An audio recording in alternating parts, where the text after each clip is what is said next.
Ok. Bueno, entonces vamos a hacer una dinámica al inicio. De acuerdo a la información que ustedes pudieron de pronto detallar en los videos, ¿qué pueden ustedes decirme acerca de la importancia, por ejemplo, de la microscopía en el área médica?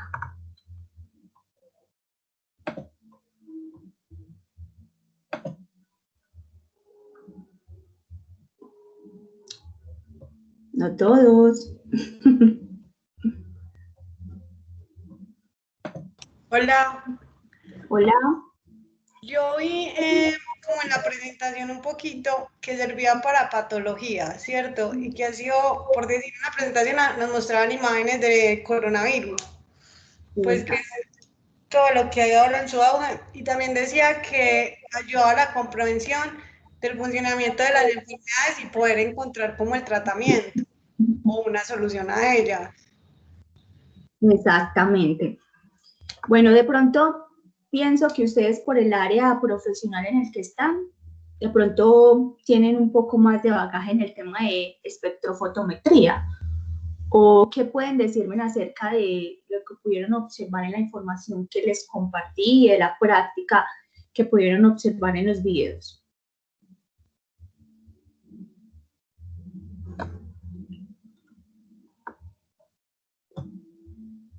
Bueno, como están tan tímidos, voy a preguntar. ¿Qué me dice Andrés? Julián. Hola, ¿me repites la pregunta, porfa? Que estaba llamando a una compañera que no podía entrar y no te presté atención en esa parte. Ah, bueno, no hay problema. ¿Pudiste observar la información que les compartí previamente? Pero no toda. Bueno, del tema de espectrofotometría, ¿por qué crees que es importante esta técnica, por ejemplo, en la industria alimentaria? A ver, la espectrofotometría. No hay problema si no, pues si de pronto no se te viene nada a la cabeza, para ver como qué nociones previas tienen ustedes. A ver, yo pienso.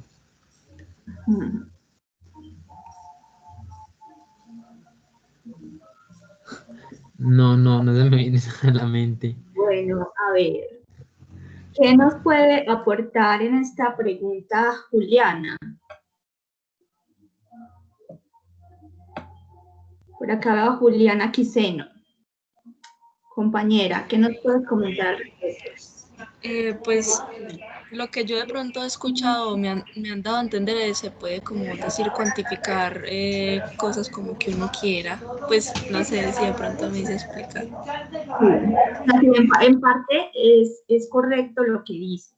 O sea, es un método analítico que nos permite cuantificar solutos o algunos sustratos que queramos analizar en X muestra de interés. En nuestro caso, pues vamos a enfocarlo un poco como a la industria alimentaria, ¿cierto?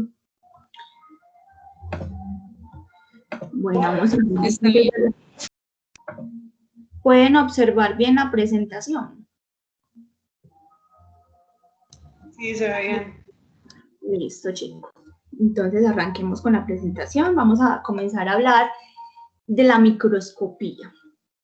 Bueno, la microscopía, tanto en el área científica como médica, ha sido una técnica que ha permitido que podamos tener un poco más de conocimiento, digamos, mucho más conocimiento acerca de las estructuras y los componentes del cuerpo humano. Y no solamente las estructuras de células, de tejidos y de órganos, sino que a su vez nos ha permitido evaluar también y comprender mucho más cómo funcionan o se expresan estos órganos ante la presencia de un patógeno, por ejemplo, ¿cierto? Por esto la importancia de la microscopía en el área médica y en muchas otras áreas. Por ejemplo, en la nanotecnología representa una herramienta súper valiosa porque permite que precisamente se pueda tener acceso a esas estructuras de estudio y de hecho ha permitido descubrir muchos nanomateriales que ahorita pues se utilizan en una infinidad pues como de industrias.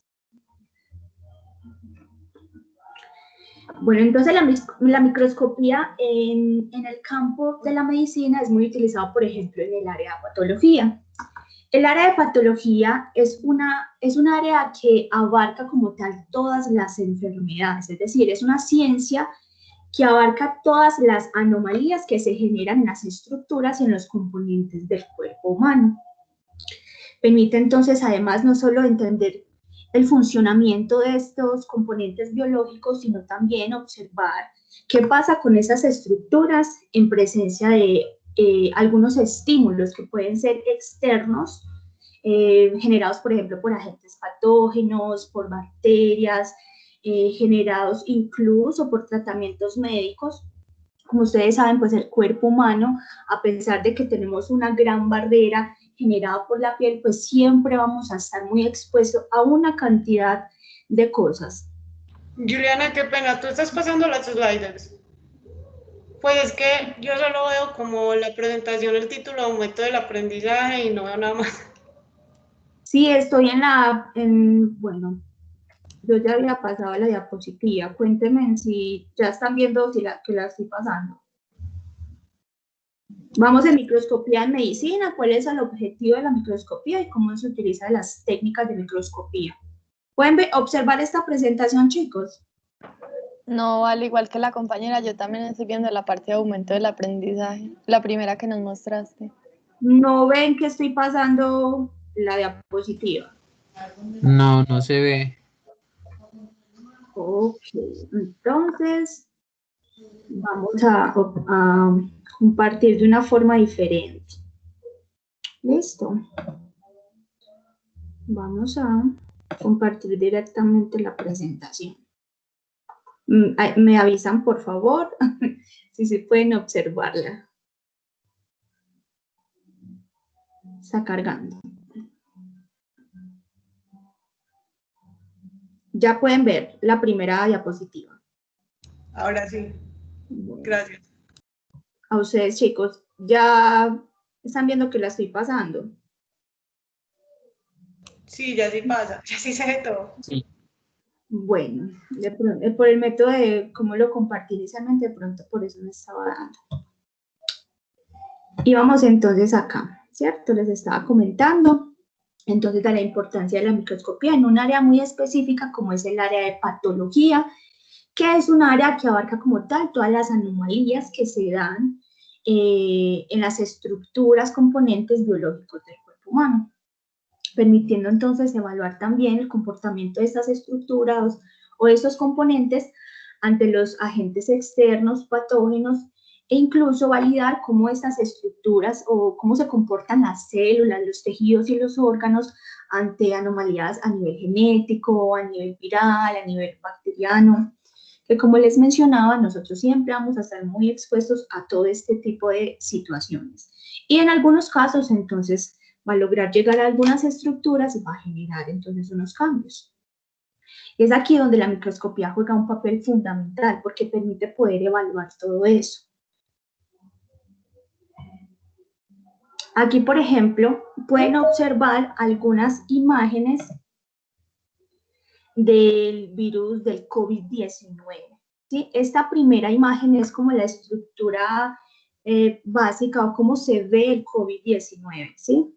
En esta siguiente imagen, por ejemplo, se observa cómo grupos de COVID viajan a través del torrente sanguíneo para poder infectar como otras células. En esta imagen de acá, la parte amarilla, como esos circulitos amarillos, hace referencia, esos son grupos de COVID que están alrededor de una célula como tal, pues realizando el proceso de infección. En esta de abajo se ven los grupos de COVID-19 que son los de tinción rosada y se observa cómo estos están entonces acumulándose en un tejido circundante. Entonces, como podemos observar, estas técnicas permiten que se pueda evaluar todo esto. Y actualmente ha sido una técnica que ha permitido entender mucho más cómo es el comportamiento de este virus.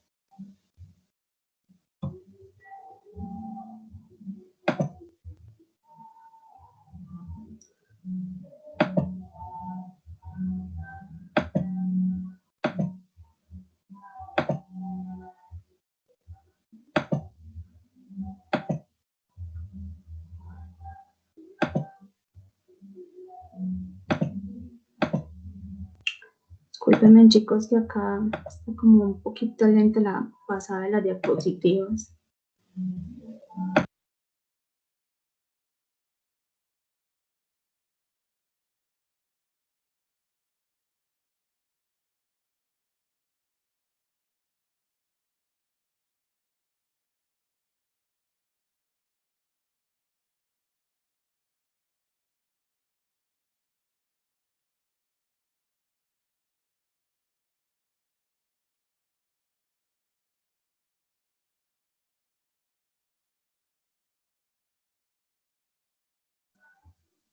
Bueno, vamos a ver entonces algunos ejemplos de cómo se aplicaría directamente la microscopía.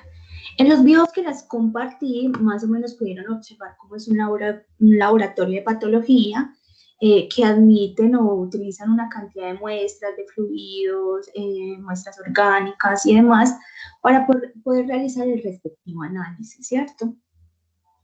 Entonces validamos y podemos observar aquí algunas estructuras. Estos son algunas muestras de cómo se ve, por ejemplo, la retina bajo el lente del microscopio óptico y otras estructuras del cuerpo humano.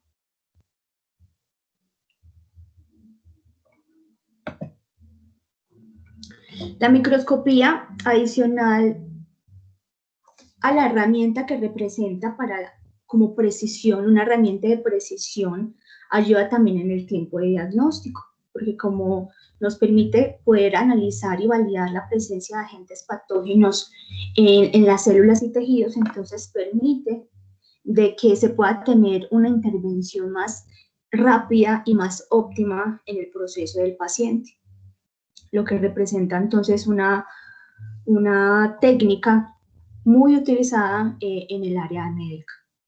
Pero entonces para poder utilizar la microscopía se tienen diferentes técnicas histológicas. Cuando hablamos de histología es básicamente esas muestras de tejidos, células u órganos que son las que se observan a través de los diferentes microscopios. Pero hay diferentes técnicas histológicas. No sé si alguno de ustedes han tenido la oportunidad de observar, por ejemplo, en la institución, algunas placas de histología. Cuénteme si alguno ha podido observar o no han tenido todavía pues, como el acceso.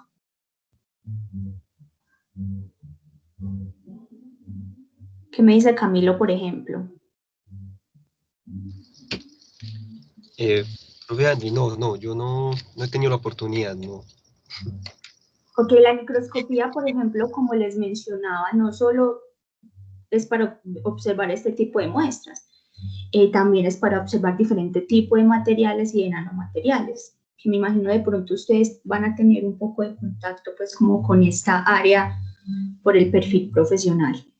Entonces, cuando hablamos de técnicas histológicas, estamos hablando básicamente de los procesos de tinción que deben tener estas muestras para que puedan observarse con detalle a través de los diferentes microscopios que se utilizan para la visualización de estas estructuras. Y esos procesos de tinción tienen diferentes nombres. Por ejemplo, en el laboratorio de biomédica, en algunas de las prácticas nosotros utilizamos azul de metileno, algo parecido como a esto.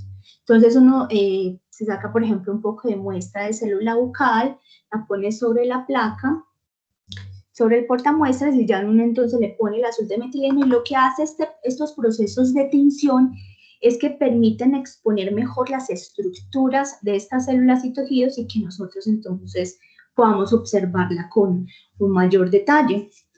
Entonces, de los diferentes procesos o técnicas histológicas de tinción de las muestras, tenemos el de coloración, que utilizan diferentes tipos de colorantes, en los que aprovechando como esa afinidad que tienen ciertas estructuras por estos colorantes, se destaca como tal, pues, como la morfología, se puede observar bien la composición, las estructuras, la forma de ese tejido de célula que estamos observando. Cuando se habla de una técnica histológica de inmunocitoquímica, esto es una técnica de selección o una técnica de selección molecular específica, es decir, se utilizan enzimas o anticuerpos como especie de marcadores y aprovechando pues la especificidad que tiene y como tal la interacción con las diferentes moléculas de la muestra que se está observando, lo que hace es también algo parecido con la coloración, hace que se destaque esas estructuras y podamos observarlas mucho mejor. Está también la citoquímica, que es una reacción colorimétrica, que en este caso pues también utiliza como esa afinidad. Por eso en algunas muestras uno va a ver, como vamos a observar ahorita, se ven algunas placas histológicas de algunas muestras de tejidos de diferentes colores, porque se utilizan diferentes procesos de tinción. No es que si vamos a observar, por ejemplo, la célula de retina, tal cual así se ve nuestra retina, no. Ahí se utiliza un proceso de tinción, obviamente de acuerdo al microscopio que se utilice, para que pudiésemos observar mejor como las estructuras que componen a ese tejido o muestra de interés. Entonces, por eso, estas son técnicas que se utilizan en el tema de microscopía, pero muy utilizadas en la microscopía óptica de luz visible, cuando se utiliza como tal microscopía con luz, porque también hay microscopía electrónica, que no utiliza como tal una fuente de luz, sino unas de electrones. Pero entonces de eso vamos a hablar un poco más adelante. Entonces, por ejemplo, ¿qué dice la Organización Mundial de la Salud? Aquí vamos a exponer un ejemplo, que es la malaria o el paludismo, ¿cierto? Cuando un paciente está infectado de malaria o de paludismo, lo que se hace es que se le toma una muestra de sangre y se realiza primero un análisis de microscopía, buscando o haciendo como un análisis completo de la muestra, un barrido, buscando la presencia de la bacteria. Vamos a ver si...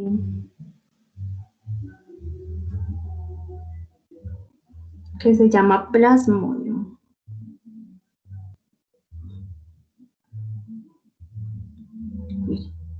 Aquí se puede observar, por ejemplo, cómo esta bacteria o este parásito como tal que se llama Plasmodium afecta directamente las células sanguíneas.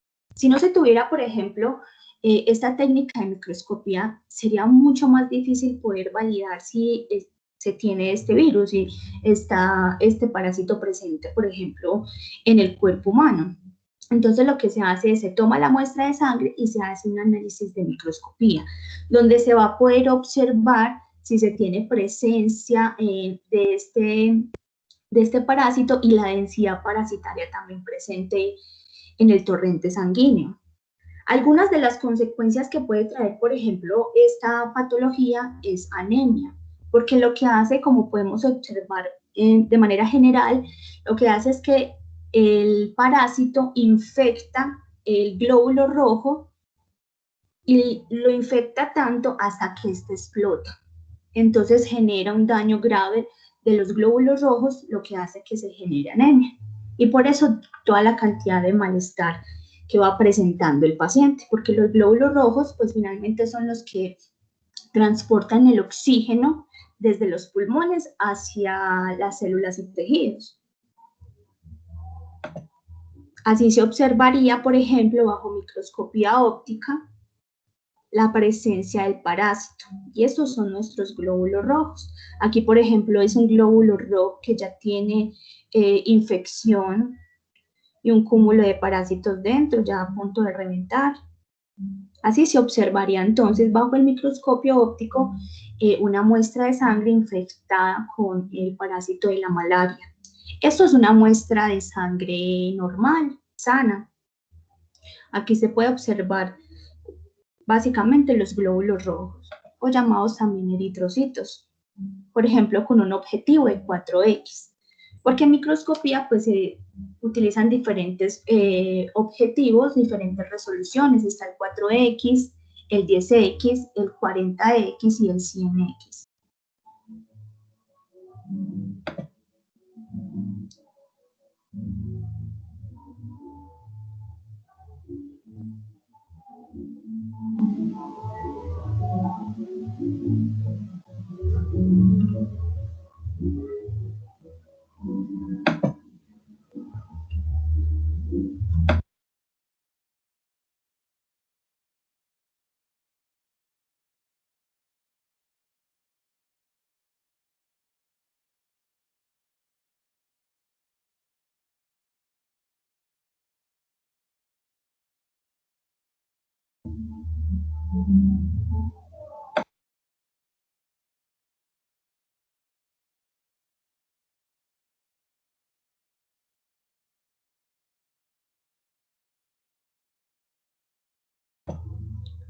Bueno, aquí observamos una muestra de retina.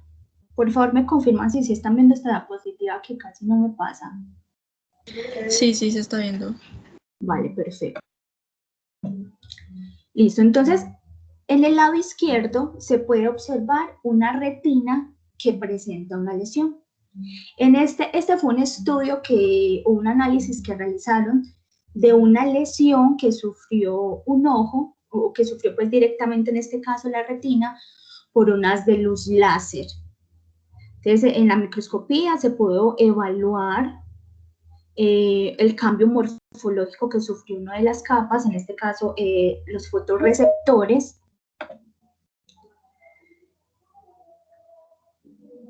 lo que permitió entonces validar, por ejemplo, la ruptura o el daño que sufrió con el haz de luz láser, evaluando entonces, por ejemplo, las consecuencias que trae, porque los fotorreceptores es esa capa que capta la luz y envía la señal al cerebro de la imagen que se está observando. Entonces es un daño que afecta directamente a la visión. Entonces, en este caso, por ejemplo, la microscopía permitió poder examinar el daño que se sufrió, la gravedad del mismo, y posteriormente en el tratamiento que se fue realizando también la técnica de microscopía permitió ir evaluando el progreso o cómo fue avanzando como el tratamiento que se le estaba aplicando al paciente. En el lado derecho podemos observar una retina sana, sin ningún tipo de ruptura.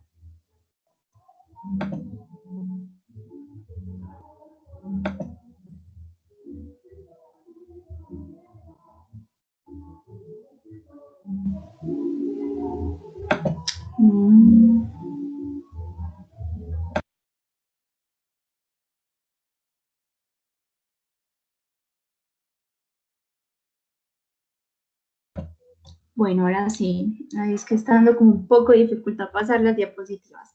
Bueno, en esta imagen se puede observar las diferentes capas que componen la retina bajo la microscopía óptica con el lente de 40X.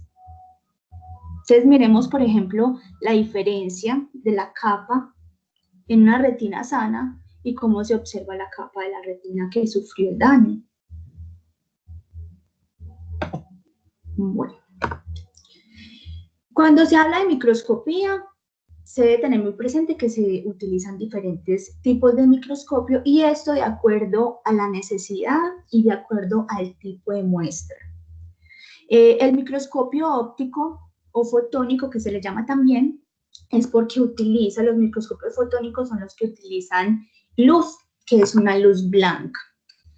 Y tenemos también la microscopía electrónica, que es la que utiliza el haz de electrones. En microscopio óptico podemos observar que se tiene técnica como la microscopía de campo claro, que es, por ejemplo, esta que tenemos de acá, que se ve el fondo, o se ve, como decir, la base de un color claro. En este proceso, por ejemplo, en la microscopía de campo claro, se pueden observar células vivas, porque no se tiene que hacer ningún proceso de tinción. En la microscopía, bueno, con el microscopio de campo claro, tampoco se tiene que realizar ningún proceso de tinción, se puede observar las células vivas y se observa como esta. Se observan las estructuras brillantes y especialmente alrededor se observa como un poco más brillante, como un aro blanco, por decirlo así. En este tipo de microscopías, entonces se puede utilizar el de campo claro y el de campo oscuro, las células vivas, y lo que hace estas técnicas es que permiten destacar la estructura, haciendo que se vean más brillantes.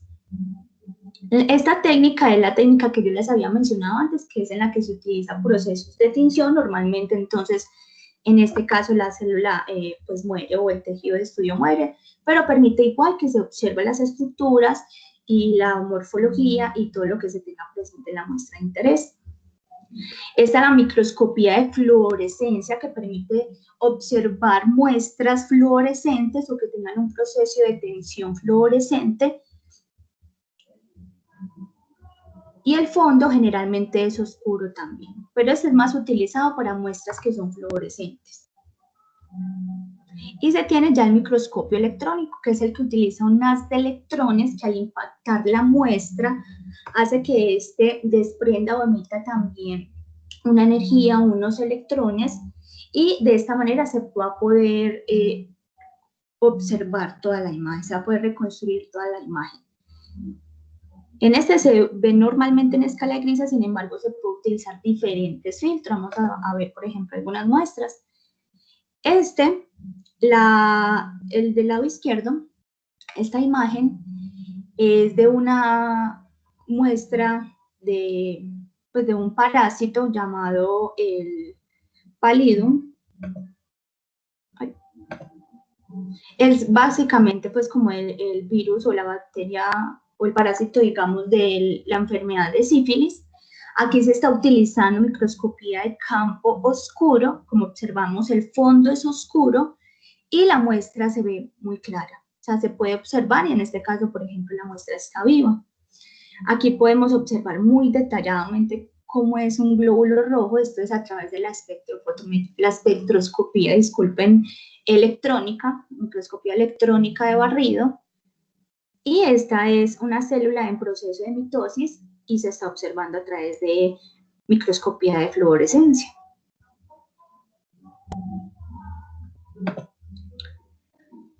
Listo, chicos, ¿qué les ha parecido hasta ahorita el tema de microscopía? ¿Tienen alguna inquietud? Pues no, en general todo muy interesante, se va poniendo interesante.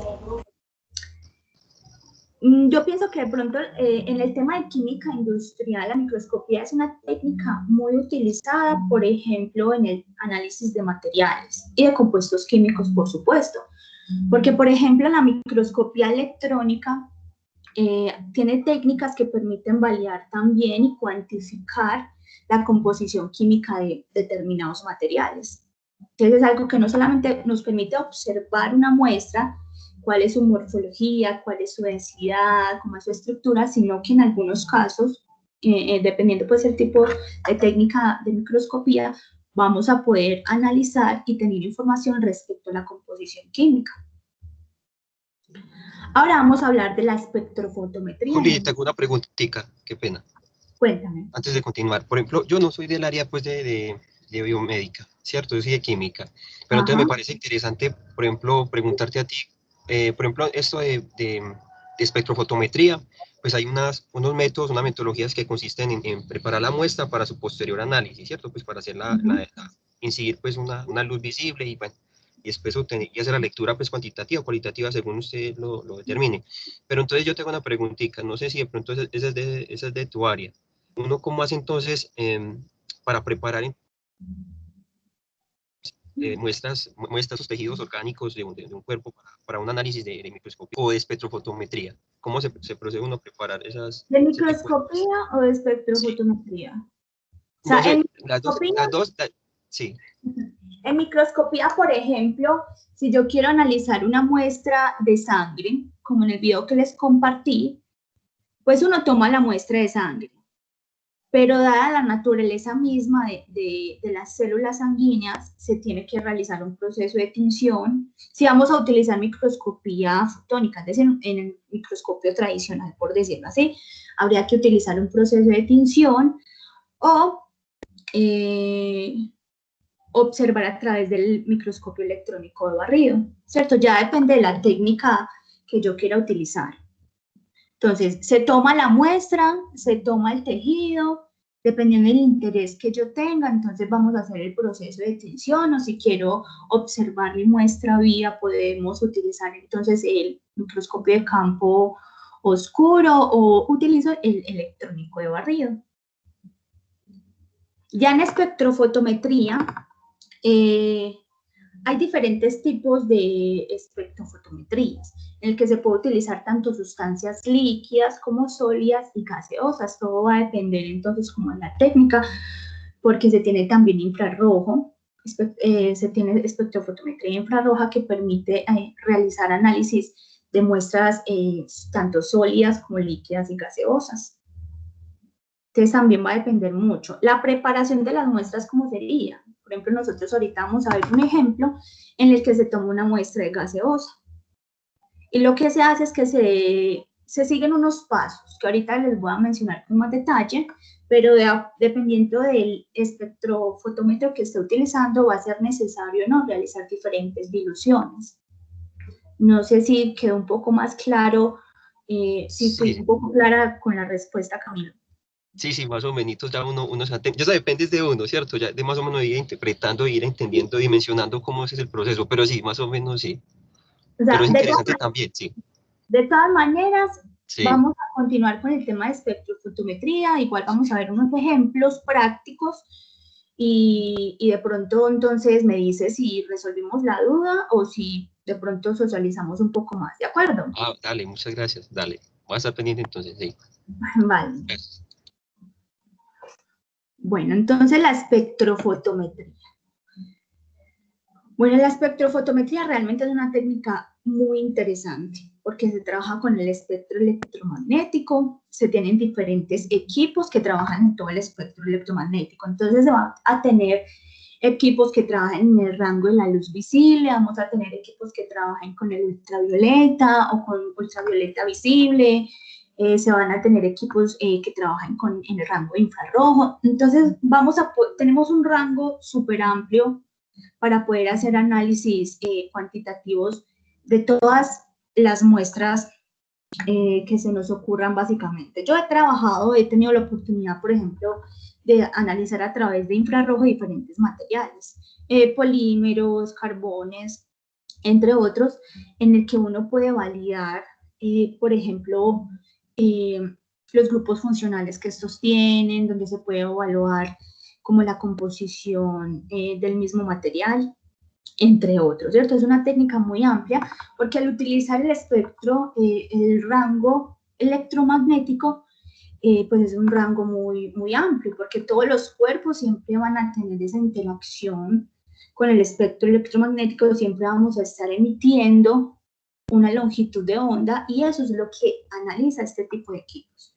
Entonces, en la industria alimenticia, por ejemplo, la espectrofotometría es una técnica que permite realizar análisis cuantitativo de la concentración de diferentes sustancias. Incluso se utiliza también en aguas para realizar, por ejemplo, análisis de presencias de patógenos o de diferentes microorganismos, porque precisamente permite evaluar, digamos, como la concentración de estos analitos, la concentración de estas sustancias de interés.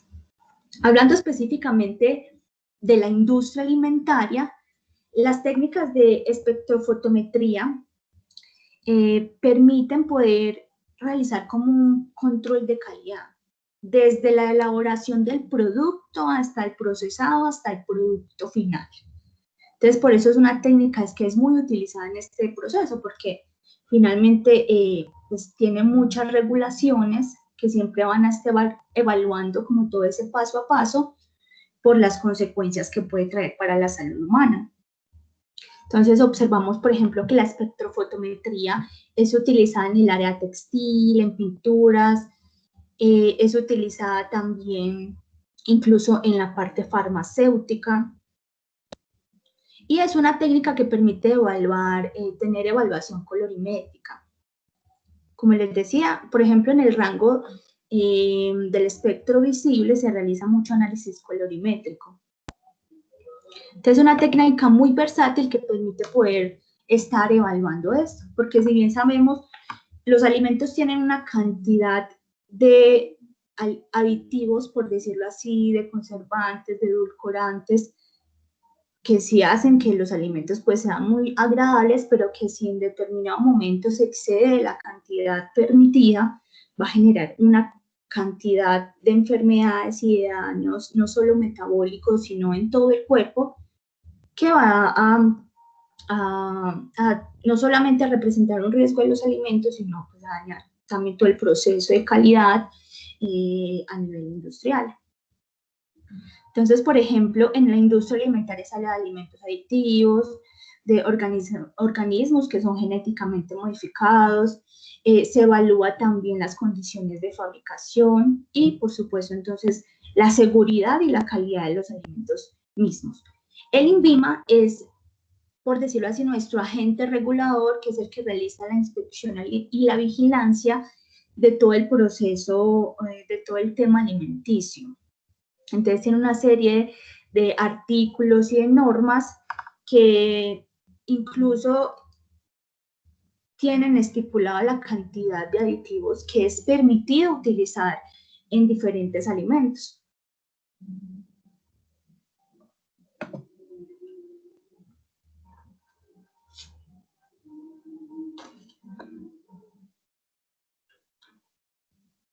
¿Por qué es importante la espectrofotometría al momento de evaluar, por ejemplo, el uso de los colorantes alimenticios? Si bien los colorantes alimenticios se utilizan para algo muy específico, y es hacer visualmente más agradable los alimentos. Básicamente los colorantes son utilizados para eso. Porque, por ejemplo, cuando hablamos de edulcorantes, es un sustituto del azúcar, por decirlo así, y cuando se habla de acidulantes, modifica un poco como tal la viscosidad del alimento, controla la acidez, pero el colorante en general solo se utiliza para eso, para darle color a los alimentos. Sin embargo, algunos colorantes traen unas consecuencias adversas y muy especialmente en la población infantil.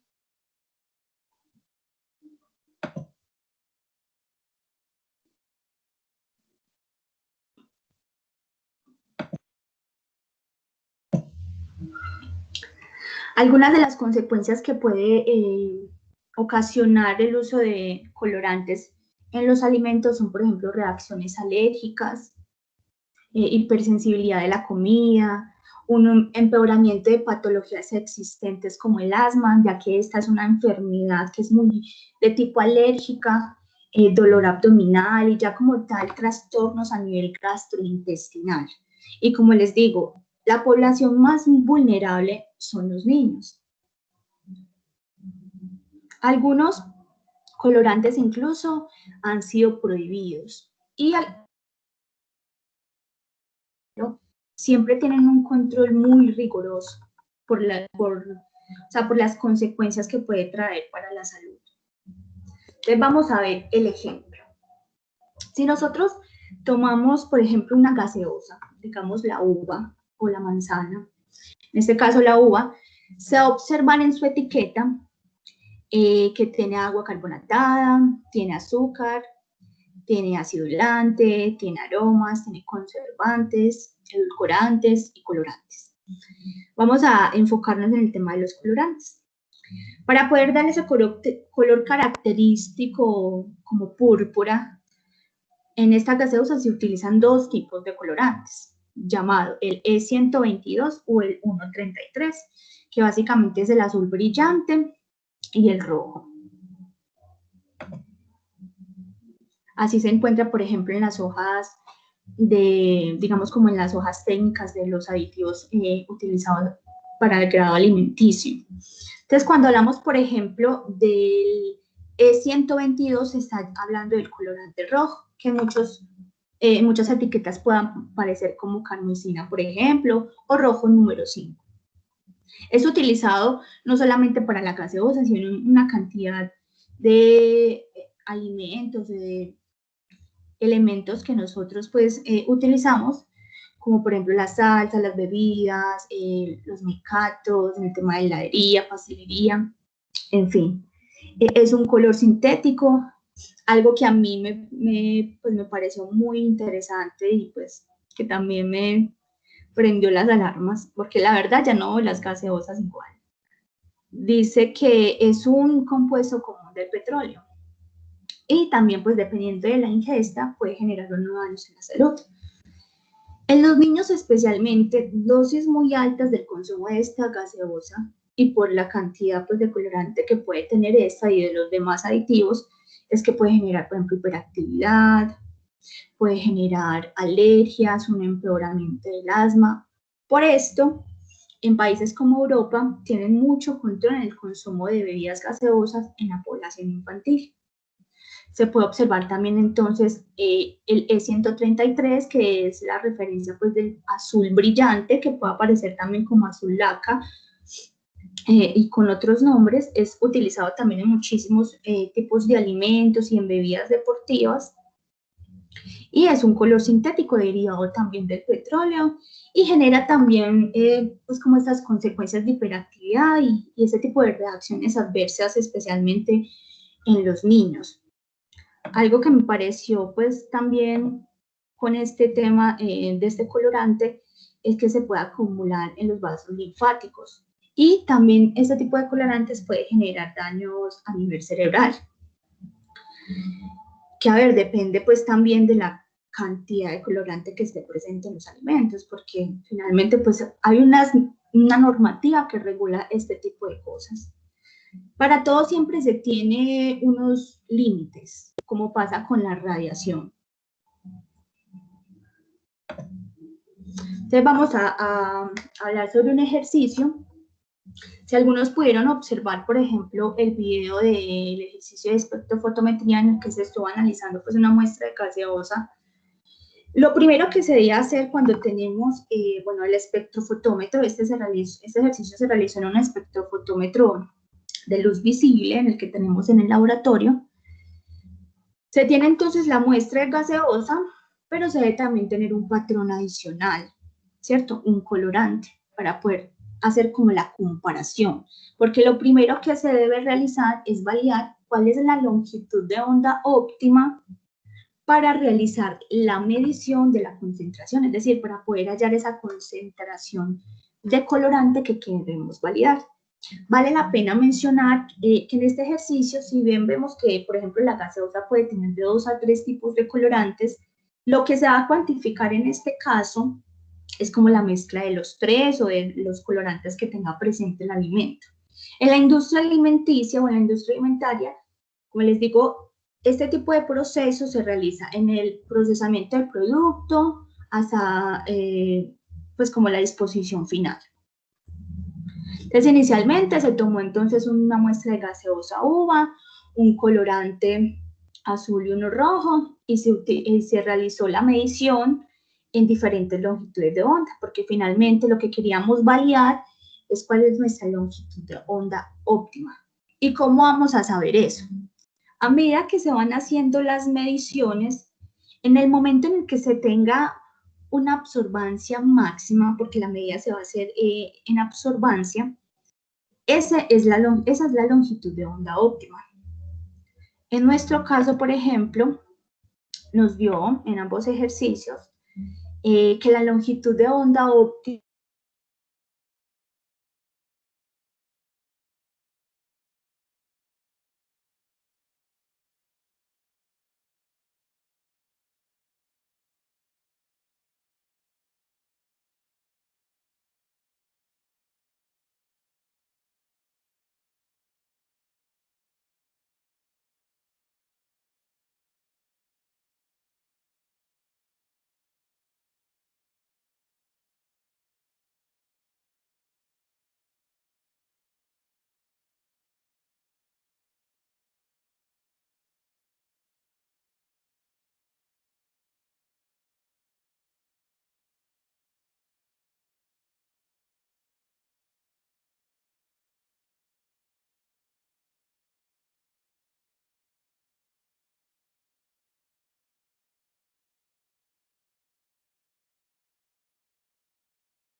chicos,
Hola chicos. Hola, Ay, muchachos. Discúlpenme, de tranquila, verdad, pero todo tranquilo. Señor bendito, yo no sé. Vean, en serio estaba que tiraba la toalla porque me aparecía que error, que no me dejaba conectar, que no sé qué. Y lo peor es que ya no sé. Ah, no, sí está grabando. Qué maravilla. Que se lo grabo. Es que Teams está como que caído porque yo estoy también intentando ingresar desde el computador y no me deja. No, yo intenté desde el celular y nada. Ay, no, ya justo cuando íbamos a terminar y para la actividad y todo. Ay, no. Continuemos. Dios mío santo, que esto por favor funcione hasta que se termine de caer cuando terminemos, ¿cierto? Bueno, vamos a ver si podemos compartir sin problema la bendita pantalla. Chicos, ¿hasta qué punto me siguieron?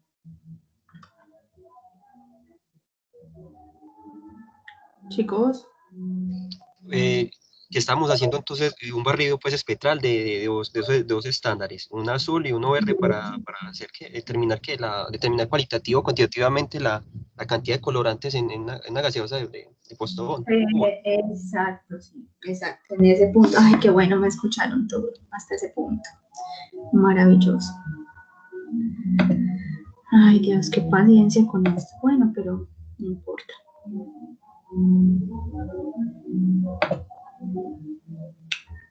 Ahí está cargando la presentación.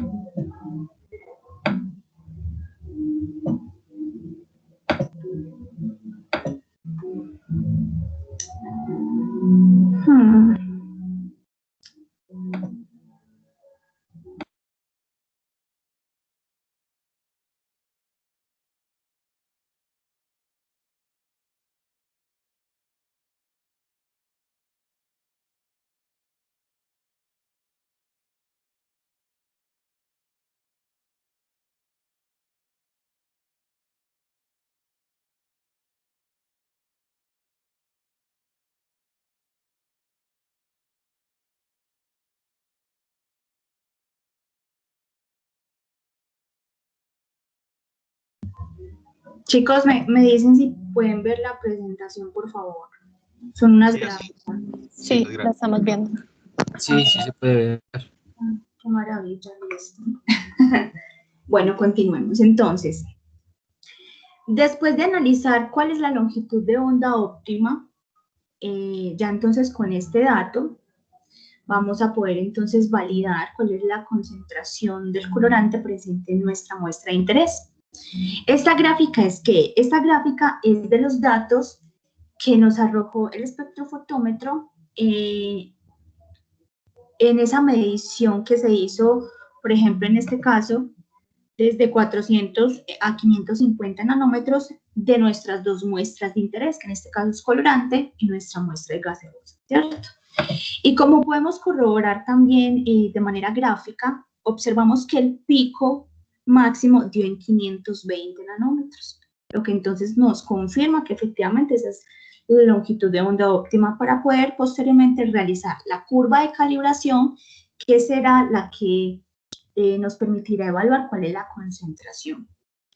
En este punto, uno tiene muy en cuenta la ley de Beer, porque la ley de Beer dice que la absorbancia es directamente proporcional a la concentración del analito o de la muestra de interés que estamos como analizando. Por eso, inicialmente, como todo ese análisis de cuál es la longitud de onda óptima, y ya teniendo entonces esta longitud de onda, que en este caso, para este ejercicio dio de 520 nanómetros, ya podemos entonces, se realizan unas diferentes diluciones del patrón de comparación, que es el colorante, se realizan diferentes diluciones de la misma, y se va a analizar en la longitud de onda que nos dio, que son 520 nanómetros. Entonces, se toman diferentes diluciones en diferentes concentraciones, y esas concentraciones se van a medir por absorbancia en el equipo en solo una longitud de onda óptima, que es 520 nanómetros. Ya entonces con esos datos como podemos observar acá, con esos datos, ya entonces nos vamos a Excel o al programa que ustedes gusten. También Origin es un programa muy interesante para realizar este tipo de gráficos. Entonces se va uno a Excel, toma los datos de la absorbancia que me dio las diluciones en esta longitud de onda y se realiza una gráfica. Esta gráfica no es una gráfica lineal. Y vamos a darle entonces la opción de que nos muestre la ecuación, que en este caso nos va a mostrar la ecuación de la recta, que nos va a permitir entonces poder de ahí sacar cuál es la concentración. La ecuación de la recta es esta, ¿cierto? Que es Y igual a mx más b, donde Y es absorbancia, M hace referencia a la pendiente o a la estimación lineal como tal, X sería concentración y B es el intercepto. Esa R que observamos ahí, por ejemplo, lo ideal es que se acerque mucho a 1, que sea mayor que 0.9, porque este hace referencia al coeficiente de regresión. Pero nosotros vamos a utilizar básicamente es la ecuación de la recta. Entonces simplemente entonces ya despejamos X, que es lo que vamos a validar. Entonces tenemos que Y, que es nuestra absorbancia en este caso, vamos a poner entonces la absorbancia de nuestra muestra de interés, que es la gaseosa, en esa longitud de 520 nanómetros. Sí, que en este caso, al estar diluida, porque fue necesario, como la gaseosa uva es tan fuerte, su color tan oscura, se hizo necesaria realizar una dilución. Que lo que se hizo básicamente fue tomar 20 mililitros y diluirlos en una solución de 50. Entonces, la concentración de la gaseosa en 520 nanómetros nos dio 0.607. Tenemos M, tenemos Y, que es la absorbancia. Ahora esto menos B, que en este caso nos vamos a la ecuación que nos arroja Excel, por ejemplo, mx más b, y vemos que b es 0.0195, lo ponemos ahí. Ahora, dividido m, que es 0.0345. Ya se hace el cálculo y nos da que x es de 16.979. Redondeamos, quedan 17 partes por millón o miligramos por litro. Listo. Cuando se hace, por ejemplo, una dilución de la muestra de interés o de la muestra principal, que en este caso es la gaseosa, se debe tener también en cuenta eso, si se hizo dilución de la muestra original. Entonces, en este caso, como se tomó una muestra de gaseosa y se diluyó, se debe tener en cuenta eso. Entonces, al diluir 20 mililitros en una solución a llegar a 50, entonces ese factor de dilución es de 2.5. Entonces simplemente se toma 17 por 2.5 y ya vamos a tener entonces la concentración en partes por millón de esa muestra. Ahora, podríamos hacernos preguntas como entonces cuánto colorante nos estamos tomando en una gaseosa de 350 mililitros, que es como la gaseosa personal. Entonces, haciendo el cálculo, simplemente pues la multiplicación de lo que nos dio anteriormente por 350 y nos da 15 miligramos por litro o partes por millón. Ahora, vamos a validar si está dentro de los estándares correctos.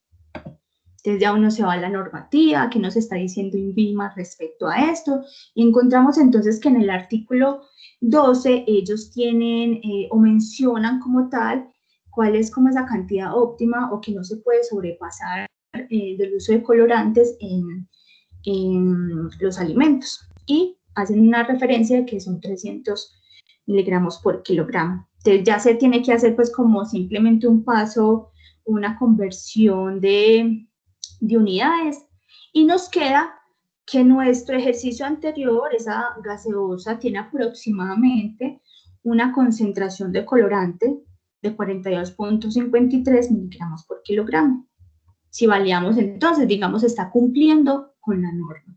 Entonces, básicamente algo así, este tipo de ejercicios nos permiten eso, poder validar este tipo de cosas, la cantidad de concentración de colorante de aditivo en una gaseosa o en un alimento, o la presencia de otras sustancias en diferentes muestras de interés. Ahora vamos a ver algunos tipos de espectrofotómetros que se utilizan en la industria alimentaria. Este, por ejemplo, es el que utilizamos en el laboratorio, que es un espectrofotómetro de luz visible.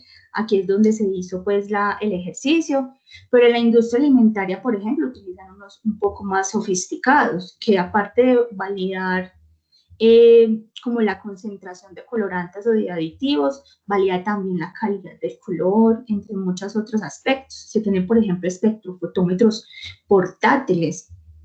Otro tipo de espectrofotómetros son el que trabaja con en el rango del ultravioleta visible, entonces ya no solamente va a ser evaluaciones colorimétricas, sino que se van a poder hacer análisis de muestras orgánicas. También se tiene el espectrofotómetro de fluorescencia, que es para muestras que tienen esa cualidad de fluorescentes o que utilizan colorantes fluorescentes. Y el espectrofotómetro de masas, que es un poco más robusto. El espectrofotómetro de masa lo que hace es que determina la distribución de las moléculas presentes en esa muestra de interés y estimando pues o en función de su masa como tal.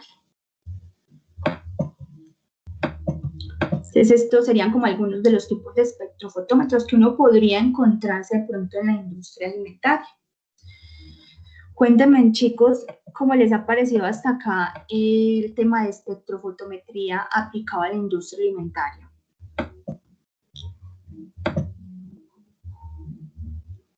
Vamos a ver, están tímidos. ¿Qué dice Claudia Ortiz? ¿Ha sido clara la información? Sí, señora. Ok, de pronto algunos de ustedes han tenido la oportunidad de trabajar en este campo. ¿O les gustaría? Sí, en la industria farmacéutica.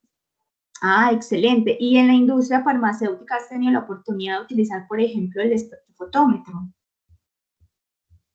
Directamente no, pero sí conozco muchas metodologías para este equipo.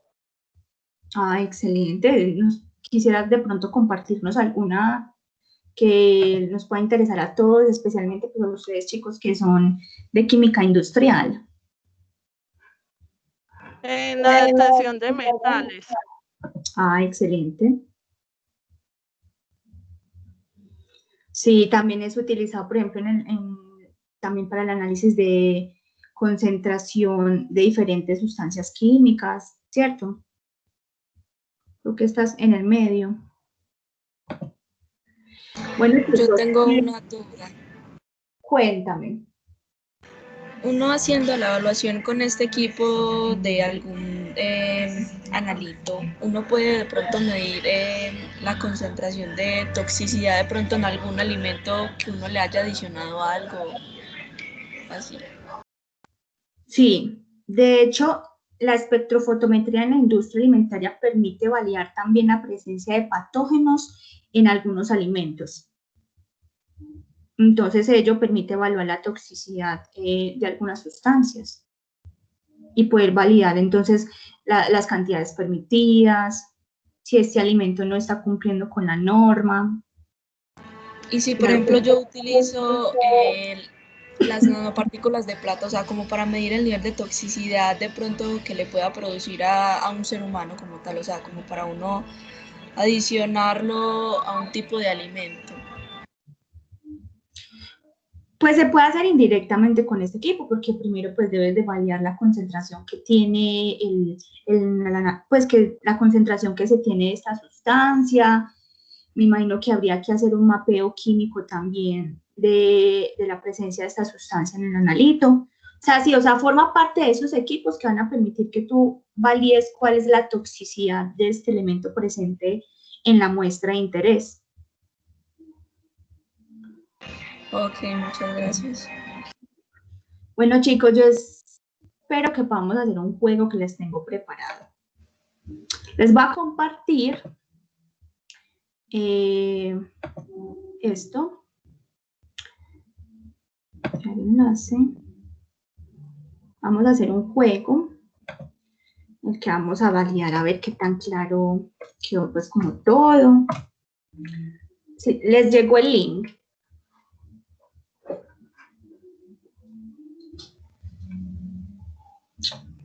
¿Por dónde nos compartiste el link? Por el chat, Sí, les con compartí WhatsApp, sí. por el chat el link de quizzes. Y lo pueden ver. Yo no, a mí no me aparece como un chat. A mí tampoco me aparece chat. Ay, Sí, tampoco. Es que es porque somos invitados, yo creo. ¿será? A mí sí me pareció y yo soy invitado también.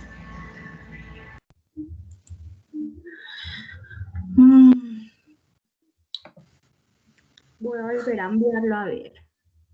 Si quieres se van uniendo los que ya pueden ver, por ejemplo, la pantalla de quizzes. A ver. En este momento. Están viendo la pantalla de quizzes. No, yo no. No, No, tampoco. Tampoco. Ay, bueno, ¿cómo le pedimos a Teams? Les volví a enviar el link. Me cuentan si pueden acceder o si no, entonces, bueno, abortamos la misión con el juego. Si no lo envías por correo. ¿Será? Porque es que les llega a todos. Bueno, se los voy a enviar por correo ya mismo así rapidito. Así, Sí, más fácil. A ver si sí me cuentan, a ver. Vamos a ver. Se supone que ustedes están pudiendo observar todo lo que estoy haciendo. El ingresar al correo. No. La verdad, yo no. No, solo se ve la pantalla de PowerPoint. La presentación. ¿Y quién sí puede verla? Ok. Ah, bueno, esperemos. Voy a hacer una cosa primero. Me saldré de compartir. Listo. Y voy a enviarles nuevamente el quizzes. A ver si esta vez, porque ya no estoy compartiendo, deja. Listo. Bueno, ahora díganme si ya recibieron nuevamente el quiz. Ya no estoy compartiendo, sino, pues nada, solamente la pantalla de Teams.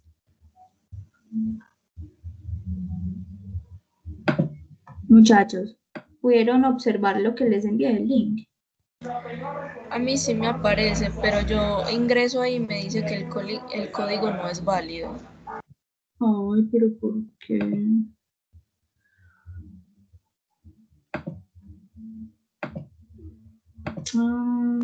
Pues el código dice que no. Bueno, no sabe si puedo hacer algo, si no, entonces, bueno, qué lástima. ¿Ya conocían la plataforma Quizzes? yo no. Bueno, es algo súper didáctico, muy chévere para hacer pues como actividades interactivas.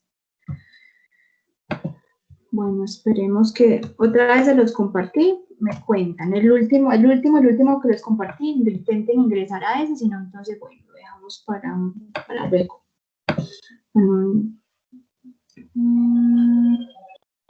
Hello, Moto. Si pudieron ingresar, chicos, cuéntenme por favor.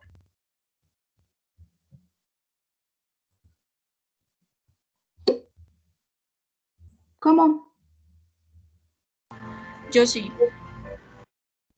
Ya pudiste también. ingresar. Bueno, vamos a ver.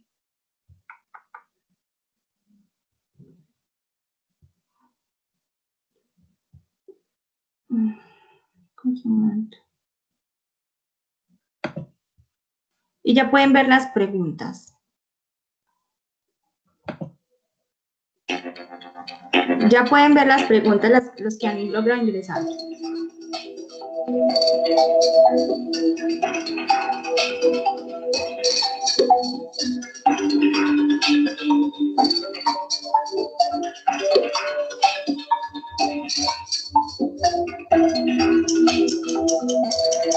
Sí, ya.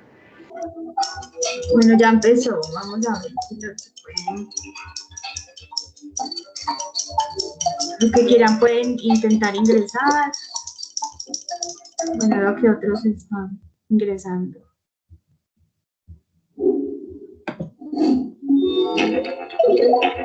Bueno, por acá veo a Pea, a Juliana y a Karen.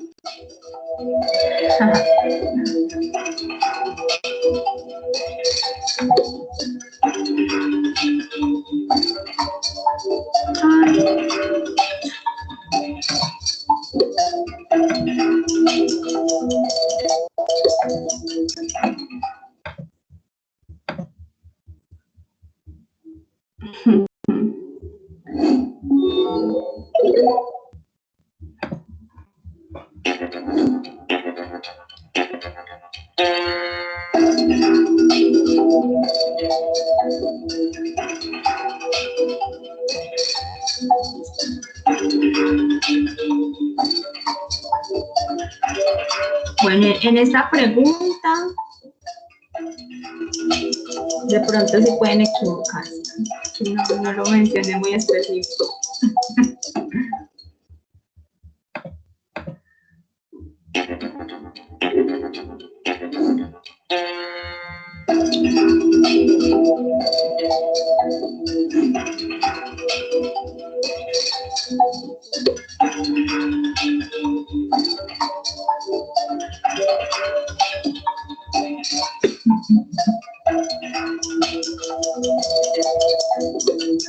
Chicos, ¿están pudiendo observar como el juego? Aunque los que no están conectados. Para Sí, que yo hagan sí. preguntas. Vale.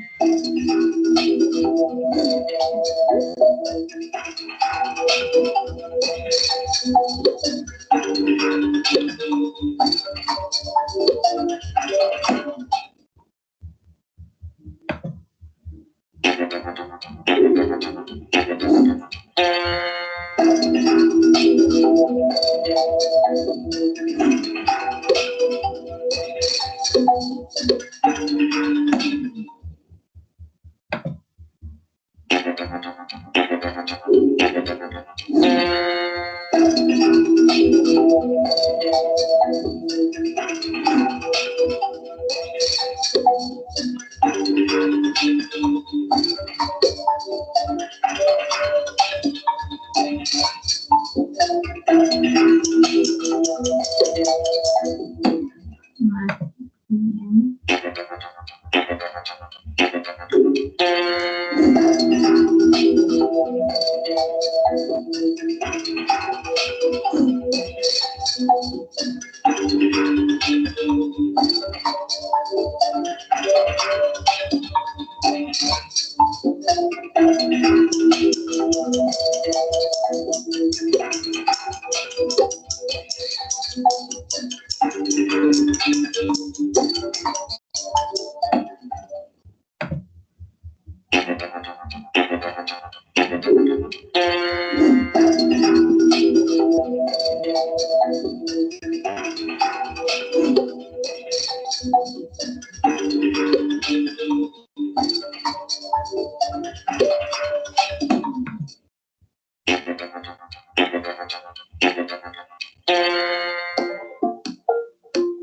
Con esta pregunta sí me gustaría mucho que la respondieran todos, así no estén jugando.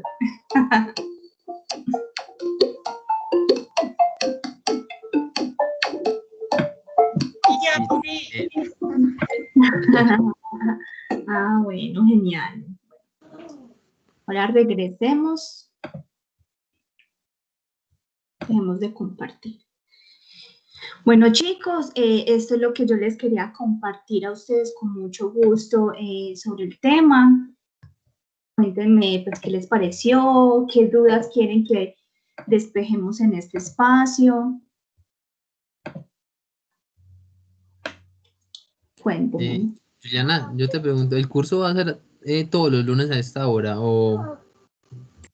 No, es que es un curso corto, es solamente esta sección. Porque era para hablar, o sea, el objetivo era como mencionar, o sea, poder ver más allá de las prácticas académicas en el laboratorio, visualizar cómo se utilizarían estas técnicas en la industria, por ejemplo, en la industria médica, en la industria alimentaria. Sin embargo, por ejemplo, en la presentación de Sway, yo les puse un formulario de registro. Me gustaría que los que no lo han llegado lo hagan y me comenten qué tema les gustaría que desde el Laboratorio de Ingeniería Biomédica pudiéramos preparar para ustedes. ¿Listo? Algunos han respondido, otros no. Espero que por favor todos lo hagan. Y bueno, una última cosa, les voy a compartir por el chat también un formulario que es una encuesta de satisfacción. Les pido por favor la diligencien. De todas maneras también pues les voy a enviar el correo. Me confirman si sí les acaba de llegar el link del formulario.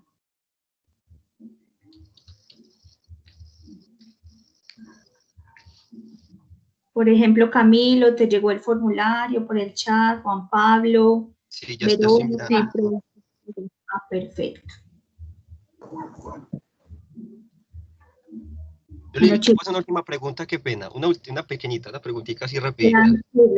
Pregunte lo que guste, cuénteme. Mira, por ejemplo, o sea, lo ideal es que uno cuando se enfrenta en la realidad, en la realidad industrial, te entregan, por ejemplo, muestras. Digamos, por ejemplo, un caso hipotético, una gaseosa. A la gaseosa lo único que se sabe es que la intoxicaron o le echaron algún veneno o algún pesticida, no sé, que es tóxico, pues. Y alguien se bebió eso. La cuestión es saber qué componentes orgánicos había o eso. Yo quisiera saber de pronto si tú nos puedes compartir más que todo como experiencia propia. Uno cómo hace un análisis, cuál es la metodología para uno ir detrás de un analito donde yo no tengo conocimiento de qué es. O sea, que mira que no puedo utilizar un estándar para, por ejemplo, determinar la concentración de la intoxicación, cosas como esas.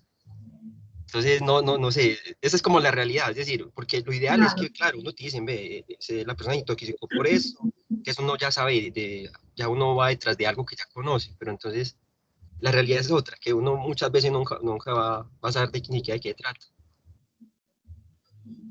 Bueno, realmente yo no he trabajado en la industria alimentaria, pero de las técnicas de caracterización que conozco, si no tuviésemos, por ejemplo, me pongo en el ejercicio que me estás planteando, si yo tuviera una muestra que no sé qué es lo que tiene, pero que sé que es algo que intoxicó a alguien, no tengo un patrón de comparación, pues lo ideal es utilizar, por ejemplo, en este caso se podría utilizar, pienso yo, dentro de lo que sé del equipo, por ejemplo, un espectrofotómetro que mida en infrarrojo, porque este nos va a mostrar unos picos, o un espectrofotómetro o un equipo que nos indique, por ejemplo, la composición química de la muestra de interés, porque ahí se va a poder evaluar. Si uno conoce los componentes normales que tiene la gaseosa, y aparece un componente adicional, vamos a poder evaluar, bueno, es que esto está presentando esto, tan raro, eso no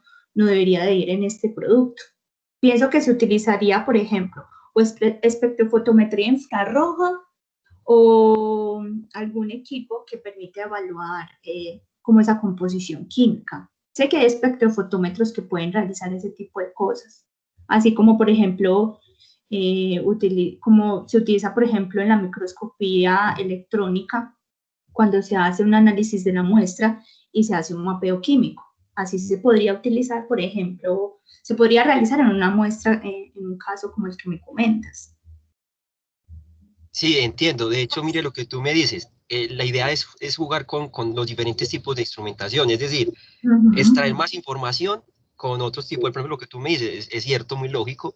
Si yo lo que primero empiezo a hacer es un rastreo y entonces hacer un estudio con infrarrojo, microscopía de infrarrojo y mirar la composición orgánica de eso y, claro, ¿cómo se le dice? Dictaminar estructuras diferentes. Eso, sí. Sí, hay Vanessa, que hay que tener un amplio conocimiento en todos los instrumentos, porque entonces no serviría de mucho tampoco. Pero yo pensaría, Cami, qué pena que meta la cuchara, que un cromatógrafo te serviría más, porque cuando tú trabajas en el espectro infrarrojo, tú tienes generalmente un patrón para comparar tus grupos funcionales, pero en el cromatógrafo él te tira de los picos donde tú vas a ver mejor la composición de tu muestra y vas a poder saber qué es lo tóxico que te está haciendo daño.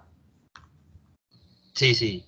Una excelente apreciación, claro que sí. Por ejemplo, en el infrarrojo, pues El infrarrojo generalmente tiene una base de datos para poder decir en los picos cuál es la composición, pero claro, el cromatógrafo, pues muy valioso el aporte, puede ser de pronto un instrumento mucho más preciso en un caso como estos.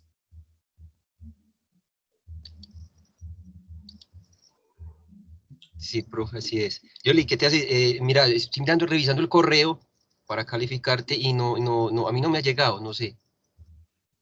Pero no, por el chat le mandé ya. Es por el chat, ya lo vi. Sí. Es por el chat, perdón, sí. Ok. Ya, Lo que está en el SWAY, la información previa que les compartí antes de esta sección, es como un registro de ustedes, donde les pregunto también que qué les gustaría que abordáramos pues desde el laboratorio.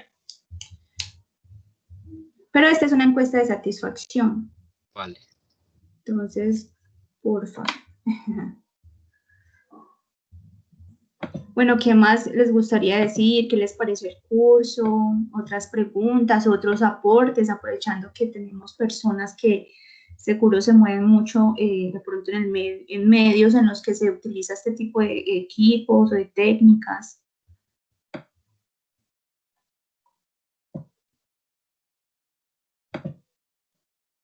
Ninguno.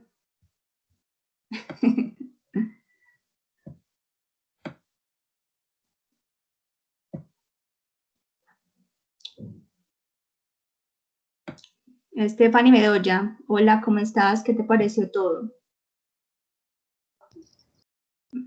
Hola, profe, pues muy interesante. No he tenido pues como la oportunidad de experimentar en alguno de estos equipos, pero sí quería como adentrarme un poquito como al tema. De todas formas estuvo muy interesante y el contenido pues estuvo bastante amplio. Qué bueno, no, esperemos que podamos, cuando todo se normalice un poco más, de pronto, pues que puedan ir al laboratorio, ¿cierto? Realizar algunos ejercicios, tener como más contacto con la realidad de estos instrumentos de caracterización. Bueno, chicos, sin más les doy pues las gracias por haber asistido, por los aportes. Espero pues que hayan aprendido muchas cosas hoy y que podamos vernos pues en una próxima oportunidad. Yo estaré compartiendo esta grabación al correo, nuevamente el link del formulario o de la encuesta de satisfacción para quienes no hayan logrado pues como acceder por este medio. Y bueno, chicos, muchas gracias, feliz semana y bueno, que les vaya muy bien en la alternancia y en todas las actividades que estén realizando. Gracias a usted y hasta luego. Hasta luego. Muchas gracias. Hasta luego. Hasta luego. Muchas gracias. Muchas gracias. Hasta luego, chicos, que les vaya muy bien. Muchas gracias. Con gusto.